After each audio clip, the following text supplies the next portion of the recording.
नमस्कार, मैं हूं आशुतोष और आप देख रहे हैं सत्य हिंदी। सत्य हिंदी के विशेष कार्यक्रम श्रवणगढ़ की खरी खरी में आपका स्वागत है। यह हमारा वो कार्यक्रम है जिसमें देश के जाने माने पत्रकार संपादक श्रवण गर्ग जी अपनी तीखी टिप्पणियां करते हैं और उनकी तीखी टिप्पणियों से ना तो सत्ता पक्ष बचता है ना विपक्ष, और दोनों ही तिलमिला के रह जाते हैं। आज फिर उनसे होंगे रूबरू और जानेंगे कि दरअसल हरियाणा चुनाव को वो किस नजर से देख रहे हैं। आखिरी जानकारी मिलने तक हरियाणा में बम्पर पोलिंग हुई है। इसका मतलब यह है कि लोग निकल कर बाहर आ रहे हैं और वोट डाल रहे हैं, चाहे वो शहर हो या फिर गांव का इलाका।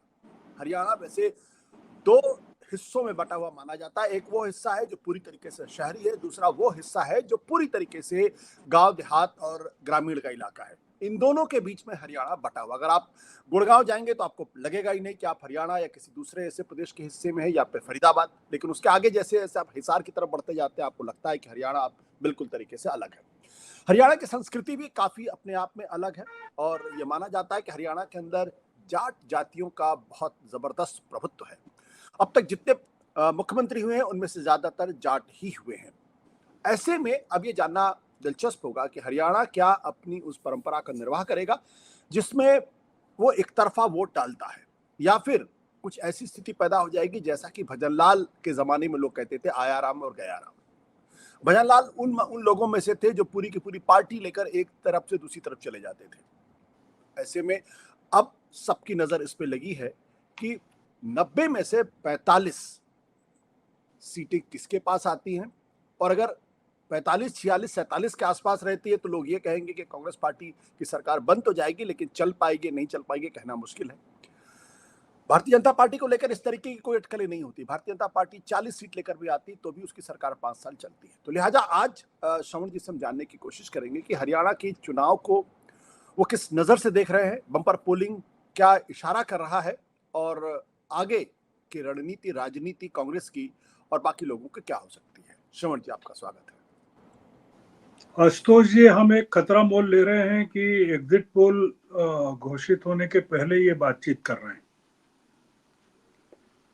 हरियाणा को। मैं आपको ये कह दूं कि आजकल एग्जिट पोल पे किसी का भरोसा नहीं रह गया है, नहीं इसलिए आप पर ही भरोसा करेंगे, आप चिंता न करें। नहीं, मैं एक फॉर्मेलिटी के तौर पे कह रहा हूं, क्योंकि सारे एग्जिट पोल दूध के जले हैं। वो जो लोकसभा चुनाव में जो उनकी बेइज्जती हुई है उसके बाद से वो काफी सतर्क हो गए हैं। और 2014 के एग्जिट पोल हरियाणा के काफी ठीक आए थे। 2019 के बिल्कुल नहीं आए थे। उसमें बीजेपी को लैंडस्लाइड बताया था और नहीं आई थी।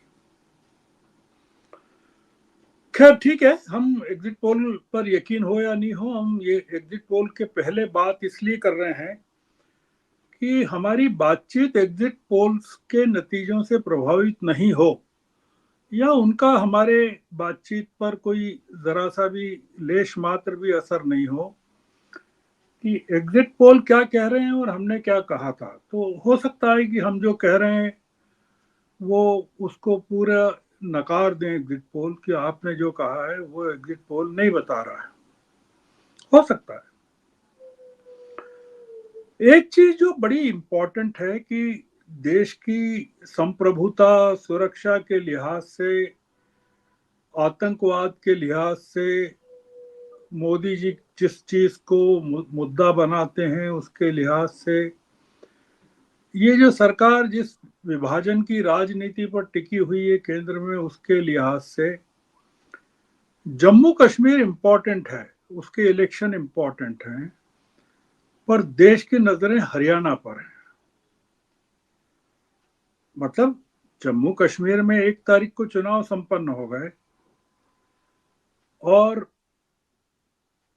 हम उसको लेकर बहुत ज्यादा विचलित नहीं हो रहे हैं। मतलब हमने अपनी बहसों में भी, टेलीविजन की बहसों में या यूट्यूब चैनल की बहसों में, जम्मू कश्मीर पर बहुत ज्यादा सुना नहीं कि वहाँ क्या हो रहा है, क्योंकि हमारा जो, हमको ऐसा लगता है कि ये जम्मू कश्मीर एक पॉलिटिकल कंसर्न है, वो नेशनल कंसर्न नहीं है, जो बहुत ही अनफॉर्चुनेट भी मान सकते हैं, या ये भी मान सकते हैं कि वहाँ 2 प्रमुख पार्टियां जो हैं देश की, कांग्रेस और बीजेपी, वो वहां प्रमुख तौर पर नहीं है।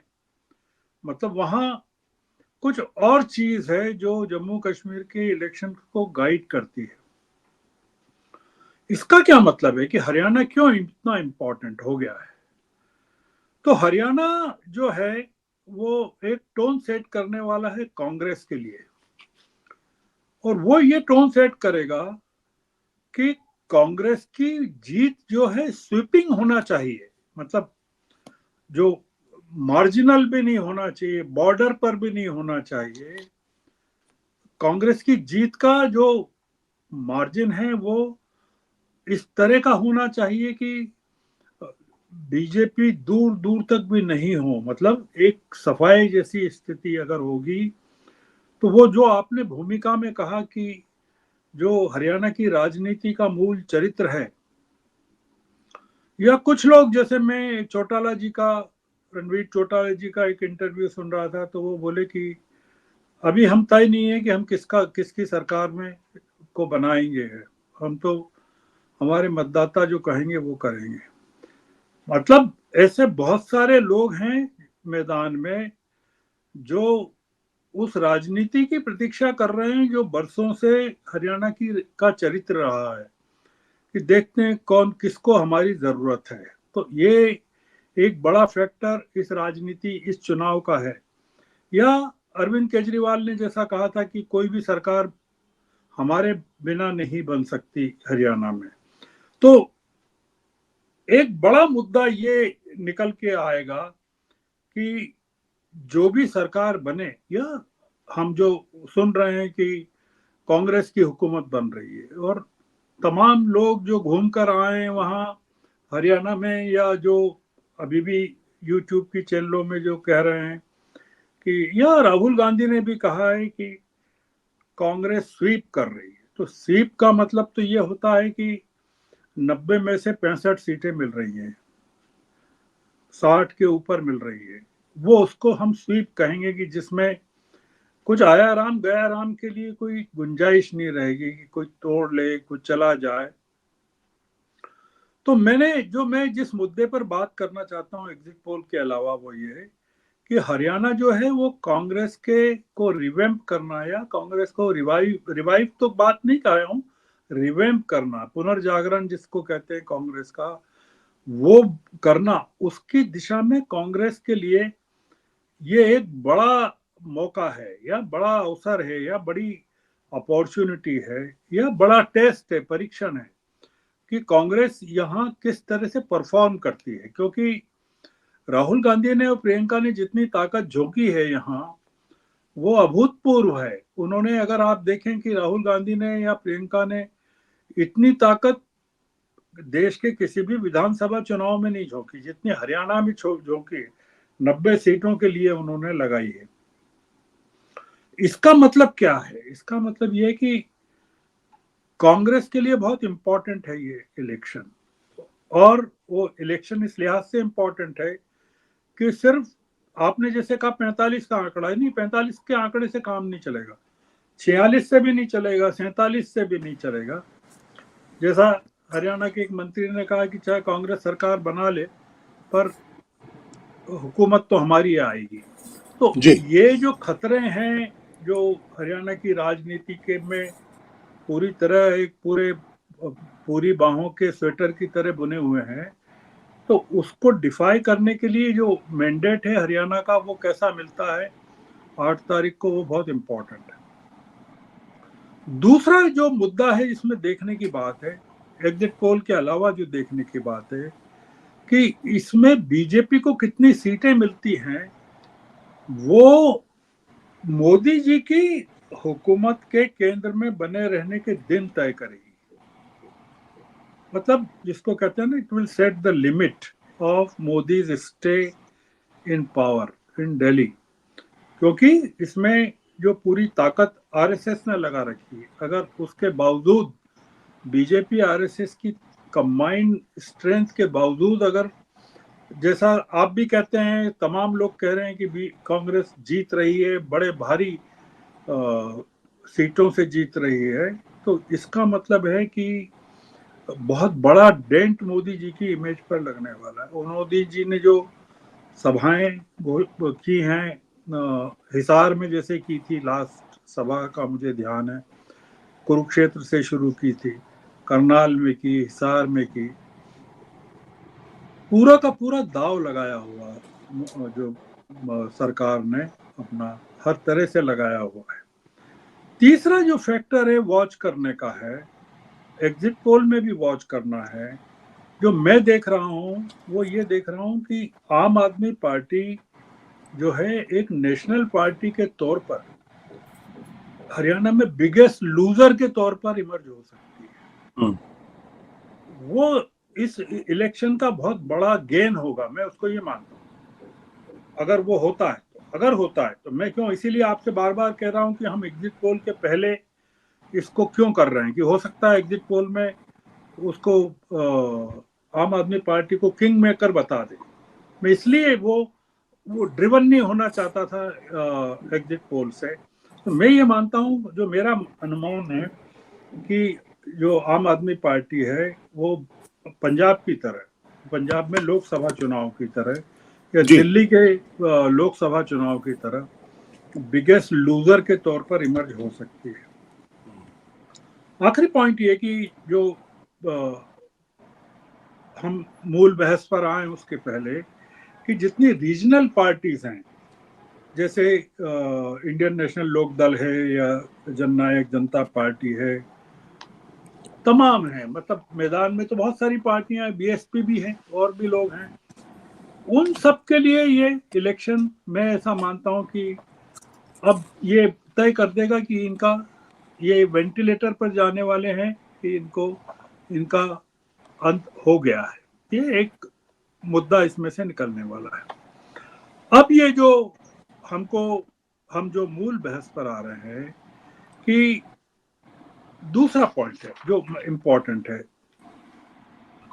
कि मेरा ऐसा मानना है कि हरियाणा में अगर कांग्रेस की सरकार उतने सीटों के बहुमत से नहीं बनती है जितनी सीटों का माहौल बनाया जा रहा है। मैं इसलिए माहौल बनाया जा रहा कह रहा हूं कि लोकसभा चुनाव में जो सबसे बड़ा माहौल बनाया गया था इसी तरह, वो यही बनाया गया था, और इसके कारण बीजेपी को बहुत नुकसान हुआ। और यूपी में योगी ने कहा भी कि ये हमारे ओवर कॉन्फिडेंस का नतीजा है। ये कहा गया है कि एनडीए को 400 से ज्यादा सीटें मिलेगी और बीजेपी को 370 प्लस मिलेगा। हमको ये देखना है कि क्या ये ओवर कॉन्फिडेंस कांग्रेस के सिलसिले में तो इस समय प्रकट नहीं हो रहा है हरियाणा में, क्योंकि हम अपनी पिछली बहस में मैं इस बात को रेखांकित कर चुका हूं कि जो अलावा इसके कि एक सरकार जो अभी सत्ता में है उसके होते हुए चुनाव हो रहा है, और मैंने ये भी कहा था कि पिछले चुनाव में जो 2019 के चुनाव में वोटों जीत हार का जो मार्जिन था वो 2024 के इलेक्शन में लोकसभा में जो हुए, और उसमें जो असेंबली सेगमेंट्स में जो कैंडिडेट की बीजेपी और दूसरे दलों के जीत के हार के जो डिफरेंस था वो बहुत कम हो गया था। जी। इसलिए मैं कह रहा हूं कि तमाम संभावनाओं के बावजूद हम इस बात को कहना चाहते हैं कि हरियाणा में कांग्रेस में का अगर परफॉर्मेंस का जजमेंट करना है तो उसको वास्तव में उसकी विक्ट्री बहुत स्वीपिंग होना ही चाहिए। नहीं होगी तो वो काफी दिक्कत वाली सरकार बनेगी। हम इस बात को अभी बहस में इसलिए नहीं लाना चाहते हैं कि नहीं बनी कांग्रेस की सरकार तो क्या होगा, उसको नहीं लाना चाहते। जी। दूसरा ये कि भाजपा की सरकार अगर नहीं बनती है, जैसा कि दिख रहा है, मतलब तमाम ओपिनियन में दिख रहा है, तमाम बातचीत में लिख रहा है, तो ये जो डिफीट होगी आरएसएस और बीजेपी दोनों की कंबाइंड डिफीट होगी।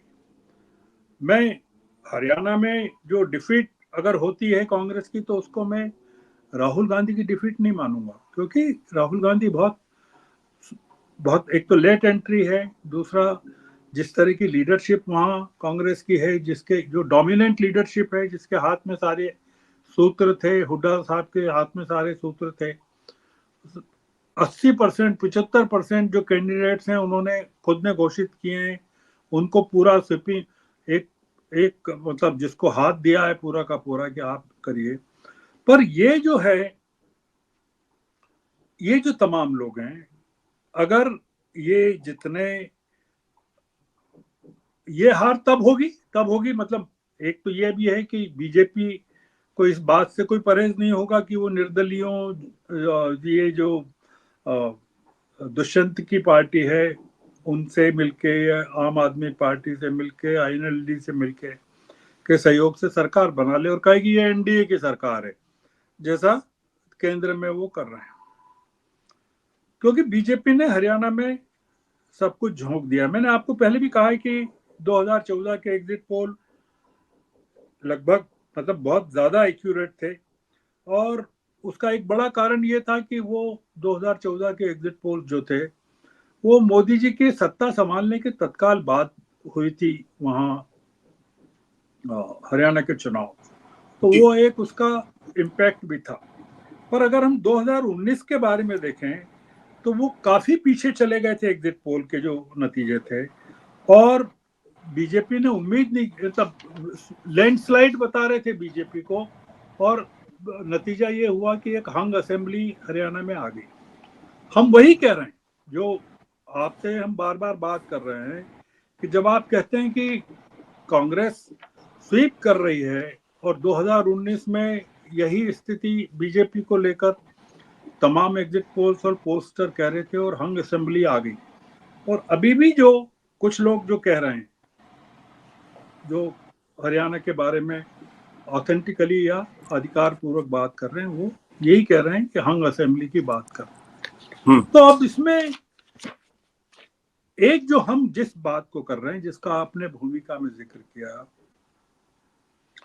कि क्या राहुल एक ऐसी सरकार बनाना पसंद करेंगे जो इन लोगों के सहयोग से हो, जैसा जिसका जिक्र आपने किया कि भजन लाल के जमाने की जो पॉलिटिक्स होती है कि जिसमें लोग लोग फिर सरकार बनाने के लिए सौदेबाजी करते हैं, या एक ऐसी क्लीन हुकूमत बनेगी कि वो, क्योंकि ये पूरा का पूरा मामला राहुल गांधी को अब बहुत जबरदस्त तरीके से तय करना पड़ेगा कि आ, वो कह चुके हैं, राहुल गांधी चूंकि कह चुके हैं कि हरियाणा में जो पूरी लड़ाई है, मुख्यतः जो लड़ाई है वो कांग्रेस और बीजेपी के बीच में है, और ये जो बाकी जो दल हैं जो लड़ रहे हैं वो सब बीजेपी के लिए हैं, बीजेपी के द्वारा हैं।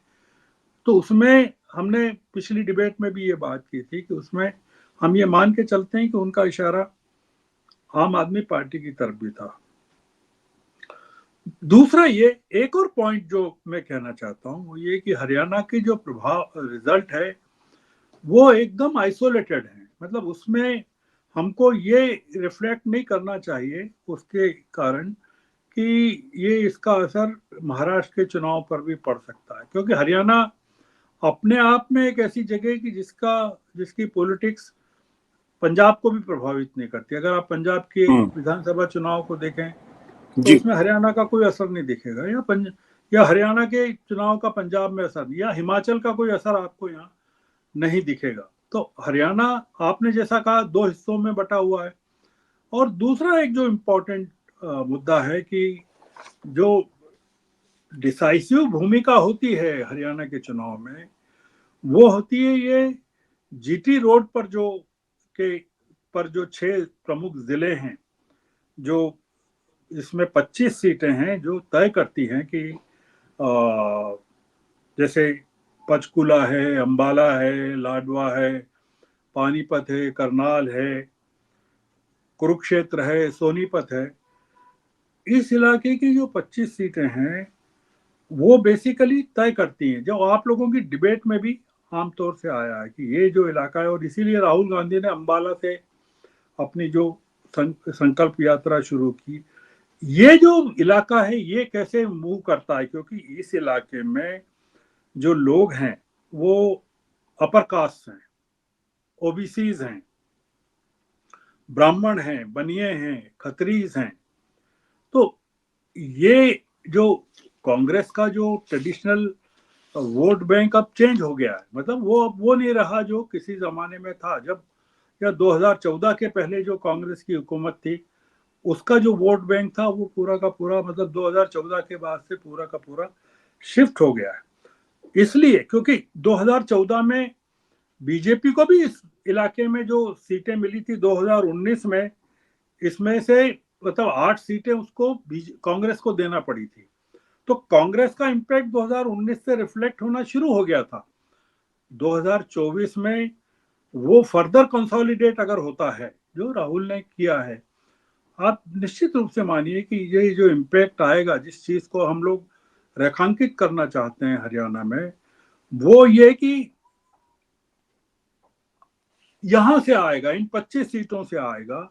और वही उसी पर नजर रखना है कि वहां वोटिंग का परसेंटेज जो ये जो 25 सीटें हैं इन जिलों की, 6 जिलों की, 7 जिलों की, वहां किस तरह का है, क्योंकि ये जो पॉपुलेशन है मोस्टली अर्बन पॉपुलेशन है और जहां बीजेपी का बहुत ज्यादा इम्पैक्ट भी है और बीजेपी ने इन इलाकों में काफी इन्वेस्ट भी किया है, इंडस्ट्रियल डेवलपमेंट के लिहाज से भी किया है, कंस्ट्रक्शन के लिहाज से भी किया है और काफी लोगों को, अपने लोगों को बेनिफिट पहुंचाने के लिहाज से भी किया है। तो अब हम कंक्लूड करते हैं आशुतोष जी कि इस चुनाव में हमको क्या देखना चाहिए, मतलब हाँ इसमें क्या ढूंढना चाहिए। पहली चीज तो हम ढूंढेंगे एग्जिट पोल में क्या आ रहा है, दूसरा ये ढूंढेंगे कि 8 तारीख को क्या आ रहा है।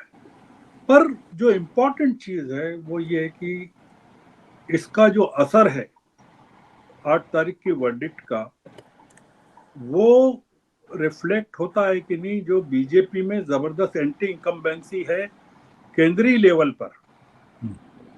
मोदी जी जिस एंटी इनकम्बेंसी को फेस कर रहे हैं, जो कर्नाटक में फेस की, तेलंगाना में उन्होंने फेस की और जो महाराष्ट्र में वो फेस करने जा रहे हैं, वो इसमें कितनी रिफ्लेक्ट होती है, उसका परसेंटेज क्या है, वोट शेयर में परसेंटेज क्या है, सीटों में परसेंटेज क्या है।